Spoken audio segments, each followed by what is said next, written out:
back to Baja Books. We're back with Elantris. Elantris. I wonder if they have matcha in Elantris. We just need to do the entire episode in the matcha voice. Cool and smooth. It's cool, it's smooth, it's matcha.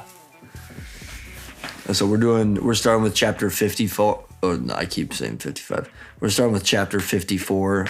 Last chapter ended with what's his face walking in and then stabbing Royale, and then he dies, and the spirit reveals himself as Sereni's husband. He just reveals himself. Yeah, he just whips open his big old coat. He opens up his trench coat and just flashes everyone. Yeah. They're like, whoa! Like, what? Wait, actually, that makes me wonder. They didn't get stuff for clothes until later. So, like, was a large majority of the Elantrians when he first got in there just butt naked running around? Most of them were, like, probably partially clothed. I mean, sure, but, like, a bunch of them have been in there for, like, 10 years. So it's like... Well, like most of them don't live that long in there. Most of them live, like, a year at most, and then they go crazy. So you're saying there was a bunch of crazy people lying around butt naked? Mm-hmm. Yeah, the rest of them were clothed, though. They just weren't running around butt naked. That makes sense. Yeah. That might be worse. You walk down the street and that's just going to San Francisco, honestly. Like, yeah. You just walk into the street and there's naked homeless people everywhere. Mm-hmm. But the people walking around, they're fine. I just remember the time we went to, like, the Chinatown in San Francisco or whatever, when we took a turn down an alley and there was just a dude, like, squatting there pooping. We were like, oh, okay. Mm-hmm. Nice. I love San Francisco. This is great. I love San Francisco. Gavin Newsom, we love you. Gavin Newsom, they go. Great. Bro will do anything but his job. Oh, yeah, did you see the fog is supposed to go away by Tuesday? Mm-hmm. It's leaving. No, not my Silent Hill fog. I love the fog. No more. I can hear it in the fog. The fog is coming. No, the fog is in fact leaving. I'm sorry to disappoint. I'm gonna cry. Yeah, so we're on chapter 54, and it starts with Hrathen going, he did what? And it just makes me imagine the scene from Cars where Lightning McQueen drives up and he's like, did you know Doc is a piston cop? And Mater's like, he did what in his cup? And that is single-handedly one of the greatest jokes ever written because it only works in that extremely specific scenario. You have to have a world where there's a specific thing called a piston cup and have a character like that. And yeah, it only works in that specific thing. And it's a really, really dumb joke, but it's also like peak writing. It is an amazing joke, and it makes me very happy. I know a lot of people hate Cars, but I think there's some of like the best Pixar movies just out of the fact that they're so stupidly funny. Mm-hmm. Even Cars 2. They really just made a James Bond movie and then said, yeah, we're going to have Cars. James Bond with Cars. We're going to do a Cars movie. We're going to imply there was a Cars Holocaust and also a Cars World War II and the Cars Vatican, which means there were car pedophile priests or whatever. I was also noticing my siblings were rewatching it like last weekend, and within like the first 5 minutes of the movie, they show that one blue car on the spy ship or whatever. He gets straight up like crushed and turned into a metal cube. Like they just like meat swapped this dude. There's so many cars that just like straight up die in awful ways in that movie, and they can get away with it because they're cars. It'd be like rated X if it was people. Yeah, generally, the only time people get crushed into meat cubes is in like horror movies. Yeah, I will say it is a lot of like straight up just R-rated stuff that they got away with because they're cars, which is wild. Cars? They really just said, you know what, you guys can do whatever. You know what? Just whatever. It's cool. The timeline is so funny because it's Cars 1, a story about like racing. Cars 2, complicated spy thriller, blah, blah, blah, with like implications for like oil companies and what they do to the planet, blah, blah, blah. And then Cars 3, It's about racing. It's about racing with the guy. Just in the middle, they win. You know what? We're just gonna do whatever we want. It's about car. It's about car. It's about car. It's about car. I always forget that The Rock made that song, and that was like a huge thing when it came out. And everyone was going, It's about drive. It's about power. Mm-hmm. That was the thing. It's about car. It's about car. It's about car. It's about car. Yeah, we need The Rock to drop more rap music and change the hierarchy of, I don't know, what's at the top of the mountain, I guess. But yeah, Hrathen is just like, bro, what? He just killed a dude? Okay, not very smart, but sure. The way Hrathen thinks about it is like, I can't believe he did that. I mean, like, I'm more surprised that he got away with it, but like, I don't know why he would do that. But okay, this dude's like one of the most important people in the area, and he just somehow in the off chance showed up and got him cooked. Mm-hmm. It's just Tupac and Biggie all over again. And Hrathen gets like a miniature heart attack there, and then directly after gets another heart attack when the messenger shows back up and is like, oh, by the way, Prince Hrathen is alive again. And he's like, what? What? What do you mean? Mm-hmm. He's crying behind his desk, and he starts thinking about how, like, he had control over the situation, stuck himself in Elantris for, like, 3 days, came back out, and then everything just went downhill from there. And now he's just thinking about how, Raiden's return is false, like, obviously, but... Yeah. Like, dang, that's a smart thing to come up with. Like, the princess is using his, like, reputation, blah, blah, blah. Like, if she has, like, a lookalike, then this is, like, perfect for her. He's actually cooked. I like the alternative better where instead she's just, like, weekend at Bernie's-ing, like, a corpse. Like, I think it'd be funny if that's the assumption he went with, where it's just like, dang, she just dug up his corpse. Well, what a freak. Yeah, he's just like, she wouldn't do that. Would she? I really hope not. Maybe she would. Maybe she does have that dog in her. All of a sudden, he's like, you know what, Dilaf? I think you're playing that game. I'm going to dig up a bunch of corpses. I like the alternative where he's like, you know what, Dilaf, maybe you're right. You can be in charge here. I'm leaving. I think you got this. You know, maybe they're too freaky for me. Actually, maybe I cannot match that freak. I came here to have less things to do with killing people. I think you're good. You got this, Dilaf. I'm really not into corpses, Dilaf. It's like my one thing. And then, where is it? I like that Hrathen is an inner monologue where he thinks about how Telri's like slaughter of royales kind of bothering him because he explicitly does not want to do this the same way he did in Duladel, where they're just killing people wantonly and executing people. Chicken wonton. Ekan with egg wall. Ekan with egg wall. And then Hrathen goes to see Telri, and Telri's guards won't even let him in. Apparently he's so shaken he doesn't even want to see people. And he just keeps showing up over and over again because he knows they'll have to let him in eventually. And then this time he shows up, and the man walks in, and he's sitting there tapping his feet, and the guy comes out, and Hrathen's gonna ask him like, yo, can I slide through? And then he realizes, wait, this isn't the same dude. And the guard whips his sword out and kills the second guard, and he walks in, and it's just a straight up battle. People are killing each other. There's metal on metal in the king's audience chamber. Hrathen walks in, sees this, and then he's like, oh, the one time I don't have my armor.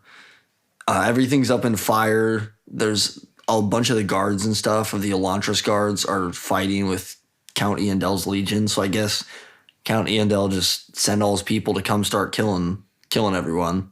And then he walks in right as Eandel's sword chops Telri's neck open, and Telri falls to the ground, and the Count immediately dies after that. I know he got stabbed by something, so Telri and Eandel just took each other out. And Hrathen's just standing there like, come on, man, this is the one thing I didn't want. I didn't want to, like, kill everyone. I wanted it to be, like, a smooth change. I was going to use politics and stuff. No, everybody's just dead now. He failed again, and he just kind of sits there and thinks about it for a second, and then that's the end of the chapter. He's like, dang, I hate it when this happens. Yeah, I feel bad for him. Bro this wasn't even like he was doing his best to actually like politically make things happen. Then everyone else is just like, I refuse. I am going to start killing people regardless of what you want. Mm-hmm. And then chapter 55 is Raiden. And he's standing with Sereni on, I like how my thing says Kiln's house. It's Keen's house book. You're misspelling things. And he's sitting there, and he's got his arms around Sereni, and they're watching Elantris, and they're having their little lovey-dovey moment. And then Sereni's like, I want matcha right now. He's like, I'm a matcha cracker now. It's cool, it's smooth, it's matcha. And apparently Keen has barred all his doors and chopped up stuff to put in the windows so that if an attack comes or something, they can protect themselves. And Raiden feels kind of weird about it because at this point it's straight up just become a civil war, but also he's happy that they at least have somewhere to stay that's not Elantris, where they don't actually have any protection. And then Serena's just kind of thinking about like, oh, I can't believe I didn't put it together. Like, you disappeared. I'd assumed the king had killed you, blah, blah, blah. Like, then you showed up in charge of everything. Like, yeah, she really should have put all this together. Yeah. She really should have. And Raiden should have just said something anyway. And then he's a weird thought where he's like, oh, she's wearing one of Dior's dresses, which is too short for her. Though Raiden rather liked the amount of leg it showed. Bro, Yeah. what? And then He's just a little bit of a freak. It's like, not a little bit. Then it's like she wore her short blonde wig, which is cut in a style that made her look younger than she was, a schoolgirl instead of a mature woman, a 6 foot tall schoolgirl. Just a really weird line of thought from Raiden. wow, she's so hot. Also, she looks like a child. Ugh. Exactly how you should describe your wife as a tall, Yeah. sexy child. It's a little weird. It's an interesting train of thought for sure. And then, yeah, Serena's just like, oh, come on. Like, it all makes sense now. I should have known. And Raiden's like, well, it's easy to see the answers once the puzzle is solved, Serena. Bro, you wouldn't tell her anything. Mm-hmm. Why are you acting like you guys suddenly figured it out? You were hiding it the whole time. I also could have told you, but I chose not to. I just felt like I needed to make you smarter. So I was like, okay, well, she'll figure this out, you know? I thought it'd be really funny. And I was. And then he's like, I'm not, you know? And she's like, not what? And he's like, your husband. And she's like, bro, what? And he's like, oh, no, I'm just saying, like, it wasn't actually formal, blah, blah, blah. Bro, shut up.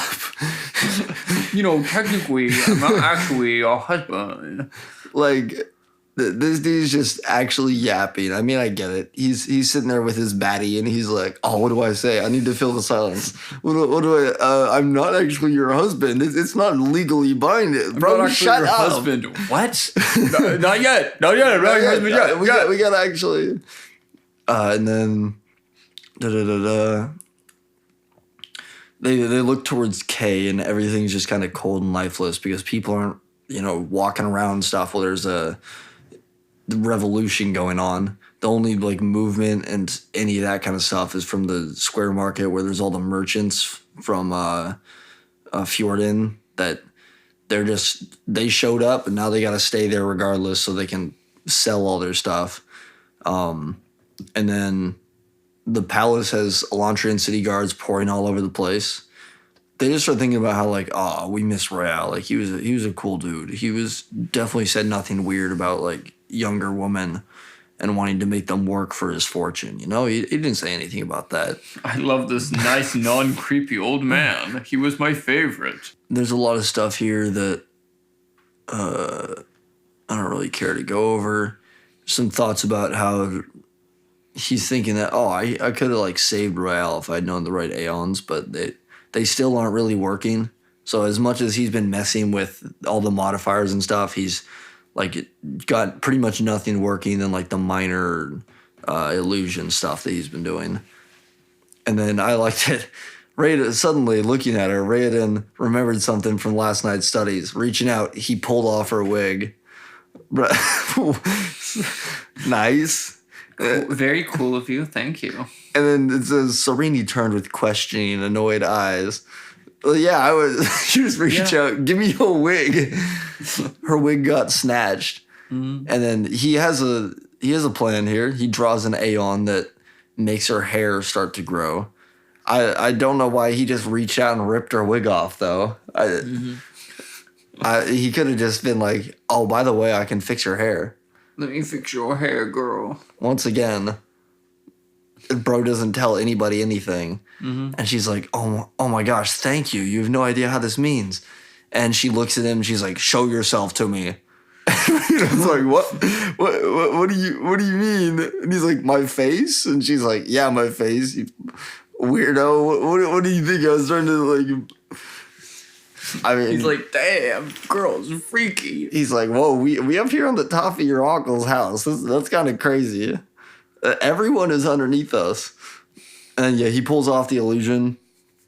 And she's like, oh, it isn't as horrid as you think. I mean, thanks. Yeah, just what every guy wants to hear. It's not as horrid as you think could you be look. way uglier. She's like, your skin may be discolored and a little wrinkled, but there's still flesh underneath. That is, 10 out of 10 compliments, Serena. You're killing it. So nice of her. She's like, suddenly I love corpses. This is great. And he's like, I don't think I want to be your wife after all, or your husband after all. Well, you're a corpse. That's hot. I'm glad this marriage thing isn't legal yet, because you're weird. And then he gives us some information on how the illusions actually work. And apparently you have to link each muscle in the face to like each muscle in the illusion. It's super weird, and they do it with like equations and stuff. And then I don't know, like I feel like that would just be like there would have to be some shortcut, because that would take forever to do. Yeah. I get how that makes sense though, because if you just like slapped the illusion on, then when like your cheeks move or like your smile moves or whatever, it wouldn't move the same. Yeah. So you'd have to do that. But I'm sure there's some like Aeon modifier they could find. And then he brings up the big words where she's like, oh, you did a good job with all this stuff, like the illusions and tagging it onto your coat and blah, blah, blah, and tricking everyone. He's like, I extrapolated from my Elantrian face, telling the illusion to use it as a base. Just drops a quick bar. Also, he used extrapolated, which he doesn't really use big words like that, so I guess he's trying to impress her now. Using big words to make myself sound photosynthesis for the hearts. Yeah, I like the sound photosynthesis. And then she's like, oh, well, I like this face. It's good. Even if you look a little like used, like we're chilling. And he's like, oh, you think you can get used to it? And she's like, oh, Raiden, I was going to marry Royale last week. Remember that old dude who just died, who we were like really close? I'm going to start making jokes about him, like the day after he dies. Remember that super ugly old dude? And then Raiden laughs at that because, as it says in the book, despite everything, Telri, Hrathen, and poor Real's demise, his heart was jubilant. Bro's like, my best friend died, the country's going to crap, But she thinks I'm handsome. This is good enough. The hus finds me manually attractive. Oh, what more yes. can I ask for? And then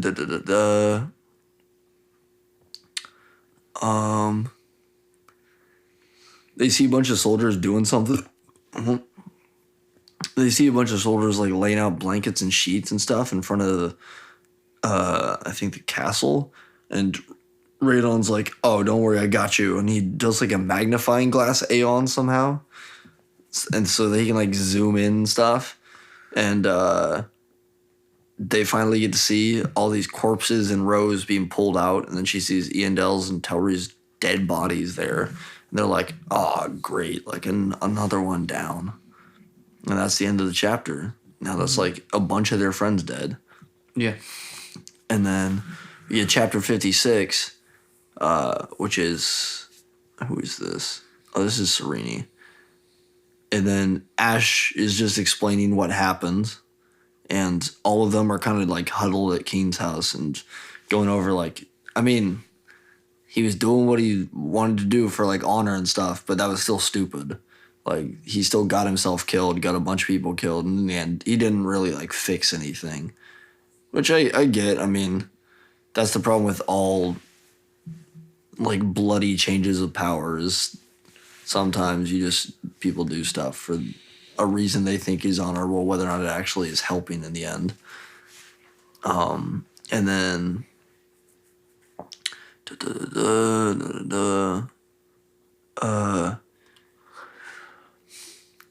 and Hrathen points out that like, oh look, there's a bunch of dudes with brown capes that mark them as Elantris, like city guards. They're all running towards Keen's house. There's like 50 of them. And Keen's like, oh, this could be bad. We gotta collapse the doorway and see what happens. And Raiden's like, oh no, we'll wait. We'll let them see what's happening. Like, I'm chilling. Like, I can take care of this. And Keen's like, all right. Not because you order it, because I trust you, but like I don't accept the rule of any like dude. I don't care if you're like the Prince Reborn or whatever. You can't tell me what to do in my house. And Raiden's like, oh, we gonna fight now? What you gonna do? What you gonna do? You gonna beef with me? Nah, I'm just kidding. That'd be really funny if you just start throwing hands, being like, oh, you will defer to me. And he pulled on a neck gun 27 times. He's like, I don't got time for this. Yeah. And I like it. He's like, whoa, hot. Yeah, I like how Keen's like the only sane person. Raiden's like, oh, let me use like the power of friendship and like all that to like face this. I can talk to them. And Keen's like, dude, people are dying out there. Don't tell me what to do. Like, this is my house. You're being talk stupid. To them, dog. They're killing people. They're not gonna listen. And then Keen eventually is like, all right, but if something happens, I'm going all out. I'm going crazy. And the horsemen pull up, and they're like, oh, we've heard rumors that Lord Hrathen, Crown Prince of Erelon, is still alive. If there's truth to this, let him come forward. Our country is in need of a king. And everyone's like, oh, okay. So they're just here to like see if the dude's actually here. So now that Telri's dead, we have someone to actually lead us. And then Hrathen walks out and he's like, yup, it's me. I'm the guy. And then they take him and they're like, all right, we're going to plan my coronation within the hour. We're going to get a new king. Let's go. Yeah, just as everyone is dying. Yeah, they've got the big old sheets. Guys, with tons of bodies right outside the palace. All right, everyone, go into the palace for the coronation. Come on, just walk past the bodies. They're just don't look at them. It's okay. I know that's your brother on the ground there. Just everyone's stopping mid-stabbing, just like, oh, we have a king again. Oh, let's go. Good. I was about to kill you. And then, yeah, the coronation starts to happen. Hrathen shows up. They got the Shu Korath priest with the long golden hair who looks like He-Man or whatever. He's there. A bunch of people had showed up. And they used to love him, but now they're just confused because all of a sudden, like, the dude that was in charge died, and then the dude that was dead popped out of nowhere, and everyone thinks that he did it, even though he didn't really. But pretty much everyone doesn't actually seem like they care because they're just like, when will it stop, bro? Like, I just want to... Can you guys stop killing each other for 1 second? I don't care who's in charge, bro. I gotta go work the fields later. Guys, I don't care who's in charge. I just want to live.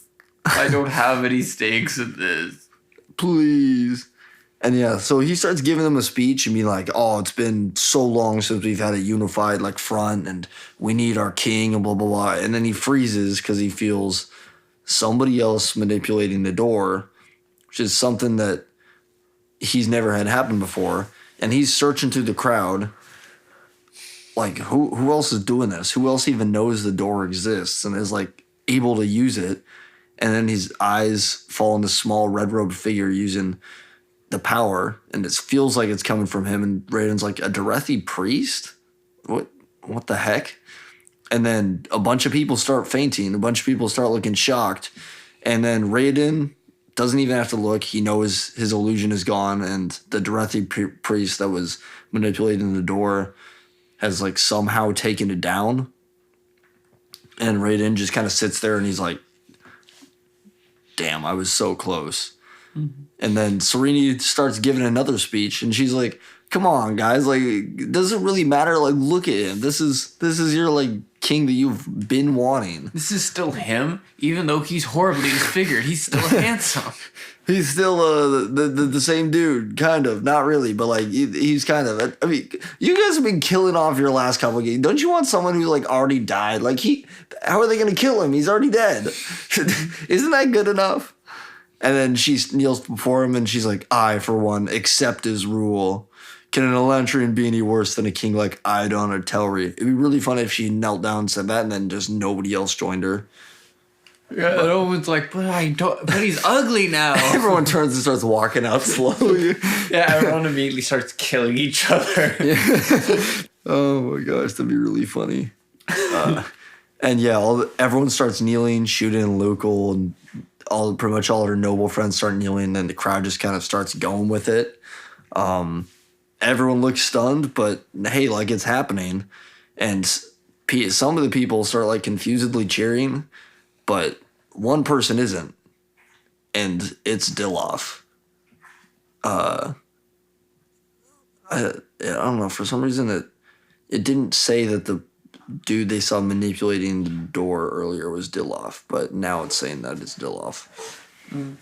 So yeah, it's Dilaf. He's not cheering, but he's hissing. Dilaf thinks he's a cat. Dilaf is a cosplayer. Mm-hmm. What if he actually is a cat? And he might actually be a cat. He's just using door to make him look like a person. Yeah, and then Dilaf, done with his manipulating of the door, seeing it fail, just turns and leaves. Because he's like, oh, this sucks. They were supposed to hate him. They were supposed to see how ugly he was. They were supposed to be shallow. Mirror, mirror on the wall. Dilaf is just the evil queen from Snow White. He's ugly, so he can't rule. And then, yeah, everyone is cool with it. And Hrathen turns and Serene's congratulating him, being like, oh, 10 years ago, they wouldn't have, like, let this happen, but now we're cool. And he's like, oh, who is that just left? The fleeing Dilaf dude? And Serene's like, oh, that was one of Hrathen's priests. Like, he's just a random. I don't really care about him a whole lot. And then Raiden's like, nah, my illusion dropped. I think he did something because, like, I felt the door pushing against me and it was coming from him, which is super weird. Since when does he know, like, Elantrian magic stuff? And then he borrows Ash to send a message to Galadon and be like, yo, be ready. And then I like how he's like, send this message to Galadon, tell him what just happened, then warn him to be ready for something. And this young's like, for what, my lord? And he's like, I don't know. Just tell him to be prepared and tell him I'm worried. I don't know. I'm not going to give him any relevant information, like the fact that one of the priests just used the door. I'm not going to tell him that, like, the king just got killed and then they crowned a new king and then my, like, illusion got shattered. I'm not going to give him any relevant information. I'm just going to be like, I don't know, prepare. Just do it. Because once again, Buddy does anything but actually telling people stuff. And then chapter 57 is Hrathen, and he's just kind of watching this all unfold, and he's like, really? Like, nobody did anything about the fact that this dude showed up, claimed to be Hrathen, and then was exposed as an Elantrian, and Hrathen doesn't think it's the real Hrathen. And so he's like, really? Nobody did anything about this? Like, that's crazy. Where did this dude even come from? How is he using, like, this magic stuff to, like, pretend to be Hrathen? He's just like, wow, that series of pulleys that she must have used must have been amazing. Yeah. He's like, Serene is, like, way smarter than I thought. What the heck? I wonder how she got, like, an impersonator to make it sound like you do. Yeah. Like, she must be much smarter than I gave her credit for. And then he's thinking about how, like, oh, my plans are in serious danger. Like, Telri assassinated, Pretender on the throne, Serene's being brilliant. And he's eyeing this dude. And there's a weird line where it's like, Hrathen eyed this Pretender, feeling an odd surge of hatred as he saw the way that Serene looked at the man. Hrathen could see the love in her eyes.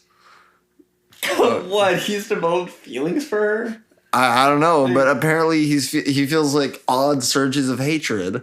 I don't remember that line. And then he's like, where'd this man come from? How did he manage to capture Sereni, who's normally so discerning? Regardless, she had apparently given her heart to him. Logically, Hrathen knew his jealousy was foolish.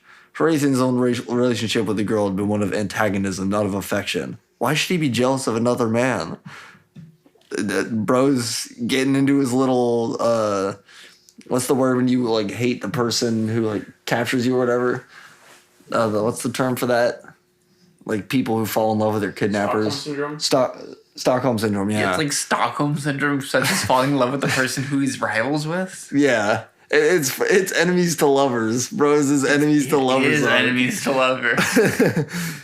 Which is really funny because she hasn't shown him like any amount of. Are you dead ass scrolling the Taco Bell menu? I'm not.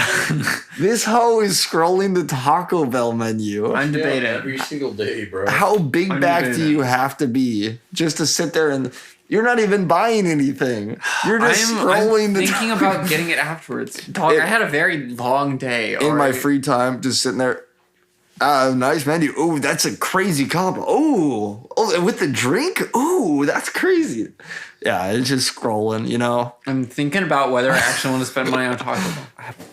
Yeah, so Hrathen's having his little jealousy moment, and then he realizes like, bro, why am I being jealous about this? I got like 1 month till a bunch of people like.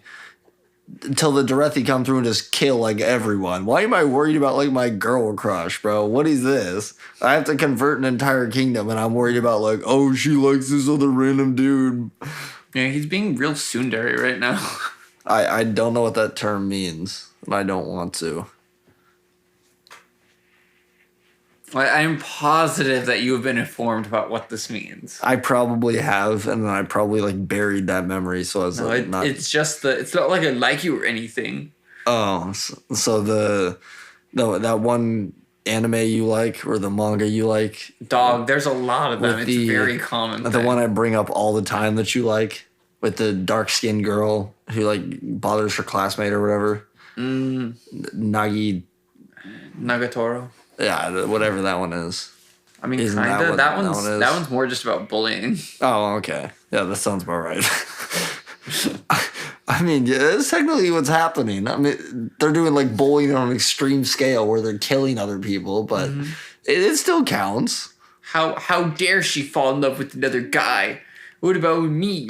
Yeah, I like how bro's like, I'm so jealous that she fell in love with a guy who's not killing her friends. That's crazy. I am going out of my way to try and take over the country she's here for, kill her friends and stuff. He doesn't show any fondness. Like, he hates her. He thinks that she's an idiot. Like, I mean, can there's understand been times where he's been like, I acknowledge you're like smart, you're a worthy opponent, Yeah. but that's not the same as like, oh, I'm kind of. He's but even when he does it then, it's kind of begrudging, it feels. So this feels like a little bit of a leap. it really does feel like he's one of those people who like are entirely because there's no mention at all from him really about being like attracted to how she looks or anything. It's just entirely like mental and from like the things she's able to pull off. He's a sapiosexual. Yeah. He's a freaky sapiosexual, bro. Yeah. When people are smart, it makes me horny. I love reading books about Albert Einstein. It makes me horny. What is this Diddy blood doing on the calculator? Is blood Einstein? Like, you think that sapiosexuals just go to like Ivy League schools and just sit in on classes? Probably. Just Sitting in the back jerking it. Oh, you do that math do that again, math professor. Answer Do it the again. questions. Oh, your interpretation of that poetry is so good. Carry that one. Divide that. Yeah, divide it again. Woo! It's getting freaky in the math thing. They go to like math competitions and stuff, and just as stuff gets called over the loudspeakers, they're just in the bathroom jerking off. They won by an extra 10 points.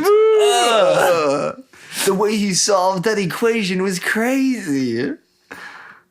And yeah, Hrathen gives up and decides to turn around and leave because kings typically, once they get put on the throne, their first act is to kill everyone else who is going against them. And Hrathen doesn't really want to just be stabbed on sight, so he turns to leave, and then he's like close enough to witness the transformation of the actual like illusion dropping off, and he's like, what? Like, this isn't making sense. The shout's supposed to like come suddenly, but not like that suddenly. This is really weird. And then he's like, wait, what if Hrathen hadn't died? What if he'd been hiding in Elantris all along? What if I found a way to become an Elantrian? What if he did too? And Hrathen's like, huh. You know what? This day so much has happened. Like, this is just another thing that's happening. I do kind of like the fact that he assumes that he like was tricking people in the same way that he was. Yeah. Like that feels very like sensible that he would do that instead of jumping to he must have been a Elantrian, but he's using magic now. Yeah, because he know? has no like knowledge of that or anything. So it totally makes sense that he would assume that Hrathen did the same thing that he did. Yeah. It's also kind of like the same thing where like when people are cheating, then they assume that their partner is cheating and start accusing them of it. There's like the confirmation bias, and you start reading into little things and just assume. Yeah. Yeah. But so it makes sense for him to assume the same thing that he did was done by other people. Yeah. Especially because I do like that it notes that his initial thought once the illusion drops is he thinks like the Sheout has happened to this dude really, really suddenly, because that's like the illogical leap. Like the dude suddenly turns into an Elantra and he's like, oh, I mean, the Sheout's not supposed to happen that fast, but okay, sure. And then he starts going into like if I could fake it, this dude could fake it. And then he's just shocked that like nobody does anything about it. And Serena gives her speech, and then they crown him anyway. And Hrathen's like, I feel sick, dude. Like, this is crazy. This isn't supposed to happen. Like, you're telling me I could have just done that instead? Like, I could have done anything. And then he turns around and saws Dilaf slipping away. And he's like, what is Dilaf doing? And then Hrathen turns and follows him. And he kind of shares Dilaf's disgust. Like, bro, how could they be so illogical? How could these people be illogical? How could they be logical? Unlike me, sapiosexual. I am attracted to logic. And then he kind of realizes, like, oh, Dilaf was right. If I had focused more on Elantris, the people would have been way too disgusted to, like, make this dude king now. I kind of failed. And Dilaf was right. And so he's following Dilaf, cursing to himself about like, oh, it's this deadline. It's making me stressed and like not thinking things through. And I'm blah, blah, blah. I'm not doing things correctly. I should have thought ahead again. And Dilaf turns down a side street and Hrathen's like, this is weird. This isn't the way to the chapel. But curiosity overcomes him and he follows. And then, where is it? Dilaf, he loses track of Dilaf because it's getting dark, and then suddenly tons of lights appear around him in all the tents, and he realizes, oh, I'm in the market. Like, this is where all the Fjordell, like, merchants and stuff are. Lights pop on, torches start flickering, and Hrathen turns, his eyes go wide, and he stumbles back as a bunch of men, quote unquote, start to pour out from the tents and stuff. And Hrathen realizes, like, all these dudes have, like, twisted figures, arms like knotted tree branches, skin pulled tight over strange ridges and symbols, and he recognizes them. And I like the line, though the night was quiet, memories begin to howl in Hrathen's ears. That's an interesting like way of putting like remembering something that awful. Like they howled in his ears. Mm-hmm. And then he realizes like, oh, the tents, the merchants, all this like Fjordell merchant stuff had been a ruse. It was literally all just like political chaos and taking advantage. And these weren't merchants, these were warriors. The invasion of Arlan had become a month early. Warren had sent the monks of Dakhor. And Hrathen had been in Dakhor, and that's why he memorizes them. I really like the way they're described. with like I think this would look really cool in a movie.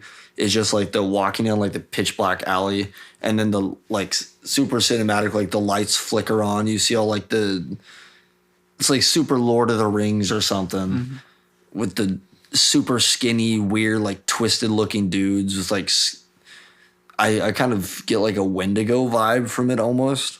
The way it describes like arms like knotted tree branches and skin pulled tight over strange ridges. It's like the Until Dawn Wendigo in my head, kind of, except like maybe more humanoid, not like 9 foot tall and straight up nightmare fuel. But I like that scene a lot. And then that ends chapter 57. And we can probably cut it there for now. No, okay. Yeah. I like that section. Things actually start happening. Yeah. And what did you think about like, because there have been hints towards Dilaf like through the entire book, like actually knowing what he's doing. And there have been hints towards Dakhor, and then like the weirdness of the like it's something you really don't pay attention to with the Fjordell like people showing up and Dilaf being in charge of that kind of stuff. And then looking back, you're like, oh, Dilaf pretty much the entire book knew way more than he should have and was doing way more than he should have. And I don't know, was it like surprising or anything, or were you like, I don't know. I expected it?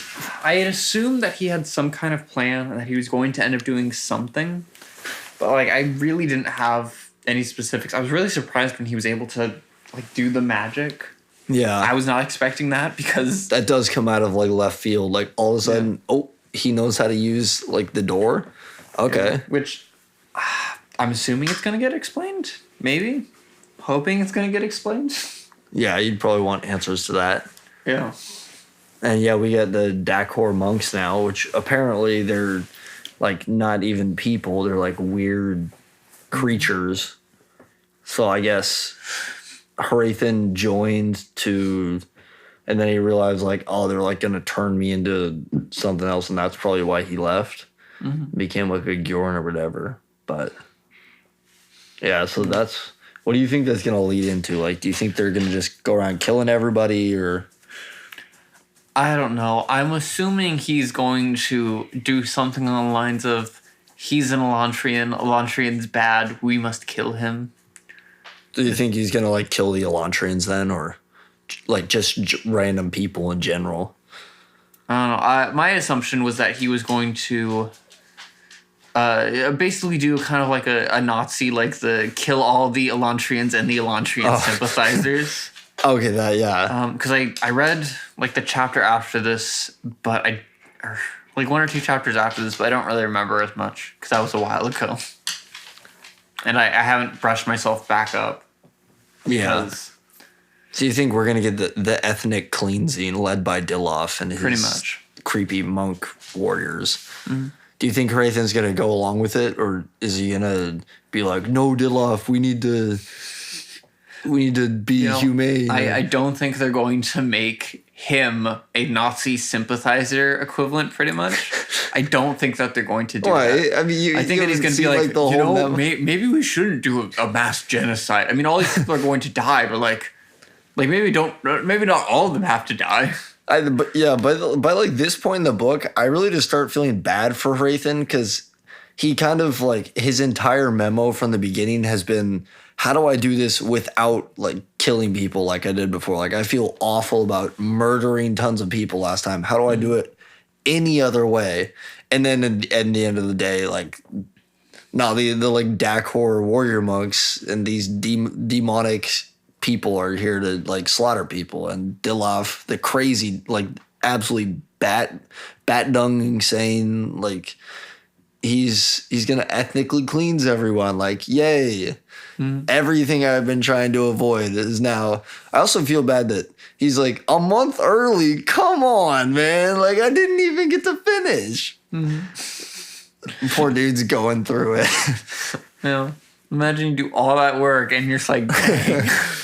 At every, like, Hrathen just gets like kicked to the curb at every single turn. something goes right, and then immediately fair, after. like the fact that Dilaf just kept doing things, and he's like, "All right, well, what am I gonna do? Get Yeah. rid of him." I mean, No. it really does feel like he gave Dilaf way too much trust and like expected way more of like him telling Dilaf, "Come on, Dilaf, like don't do that to Elantris." And Dilaf would actually listen to him. Don't do that, Dilaf. Don't do that, Dilaf. Get back to work, Dilaf. Don't criticize Israel, Matt Walsh. Don't criticize the Elantris, Dilaf. Don't criticize the Elantris, Dilaf. Get back to Yes, work. sir. Yes, sir, Hrathen. Yeah, the Elantrians just become like an equivalent for Israel. Like, This the is book all just political. gets like really on the nose. Yeah, it becomes really topical, even though it was written like a decade since what's happening now. Well, I mean, to be fair, stuff has been going on with Israel for a while. Yeah, that's true. Since it was formed. Yeah. Yeah, I like these chapters a lot more because stuff actually starts happening. You're not really like most of the world building stuff that shows up now, like the stuff about Dakor, like the illusion magic and stuff like that is very like you're not getting page long exposition dumps. Where it's just them sitting around talking about, "Hey, this thing called illusion magic. That's pretty cool. Like I feel like we could use Hey guys, this." real quick, let me explain this board game that we do. It will never come up again. Yeah, the random board game side quest. Yeah, so yeah, we'll see what happens next time. It weirdly kind of feels like when you play a super big open world video game and like you end up doing all the side quests that don't matter to the story at all. And then you're like, fine, like now we're finally getting back to like the main story because all the side quests are done. Yeah, no, it does kind of feel like that. It definitely feels very like almost Dungeons and Dragons like campaigny. Like these are just the random like your dungeon master's just sending you somewhere random, and the squad's like, okay. Yeah, he didn't really have like plans to move forward the story, so you're just kind of doing whatever in the meantime. Yeah. They haven't figured everything out yet, so they're like, in the meantime, we're going to take over the haunted bagel shop or some bull crap like that. And your character is now a muffin. You're gonna teach these women how to use their swords and Yeah, defense. it really is just side quest. dumb. It's like when you watch like a TV show and there's 10 episodes in the season, and then like the first couple episodes are setting up everything, and then it's just filler. And then towards the end, they go, okay, well, now we actually have to like focus on the main story. Yeah. Yeah, it does kind of feel like that. There's too much padding, in my opinion, in a lot of the middle chapters. Yeah, if this was a much, much shorter book, it would be a lot better. Yeah, I very much agree. I think the difference between something like this and Mistborn is Mistborn doesn't have that same everything's like, I mean, maybe the second Mistborn, debatably, because it got so like political, like thrillery and not less actiony, but Mistborn consistently keeps like the pace moving for the most part. Like there isn't that slowdown of nothing's actually really happening. We're just figuring things out. There's usually something happening as you're giving like exposition, world dumping type stuff. Which Yeah, and also a lot of the stuff that ends up being dumped tends to like semi-frequently come up. So it kind of trains you to want to pay attention to things that are kind of world building because you get the sense that they're probably going to come up again because they consistently do that. As yeah. opposed to this where you are not rewarded for paying attention because a lot of stuff does not come up again. Yeah. And a lot of the stuff in Mistborn too, I feel like just does a way better job of like, they'll give you this backstory or something for like Sazed or like Twindle's character or something that maybe it doesn't really come up again, but it does a really good job at actually setting the tone for the character and making you like care about them and understand the backstory and stuff versus this, like, none of the stuff that they talk about in Elantris really feels like it backs up the characters at all or have anything to do with them, if that makes sense. Like, because the characters are super one-dimensional as opposed to, like, when you get stuff about Sazed in Mistborn, it deepens the character. It gives you a lot of, like, lore relevance for his character. Really helps like define his like character traits and arcs and stuff versus like Sereni, who every time I learn something about her, I'm like, oh my, okay. Like the difference is just crazy to me when you see the writing of one versus the other. It's like the difference between the girl character does the girl things because she is a girl, and Vin does or doesn't do this thing because she is Vin. Yeah. You know, she cannot be swapped out with another generic character because she is specific. Yeah. Yeah, no, I definitely agree with that. And just the depth of it also, the backstories and stuff you get for like Vin and Sazed and something feel very individual to the character, and like this is like Sazed's backstory. This is Vin's backstory. This is who she is. This is why she acts how she acts versus like you get Raiden and Sereni's backstory and you're just like, this is just neither, like you just cut all this out and it wouldn't change how I think or feel about the character at all because it's just really generic stuff. Oh, people called you, they made fun of you for being tall.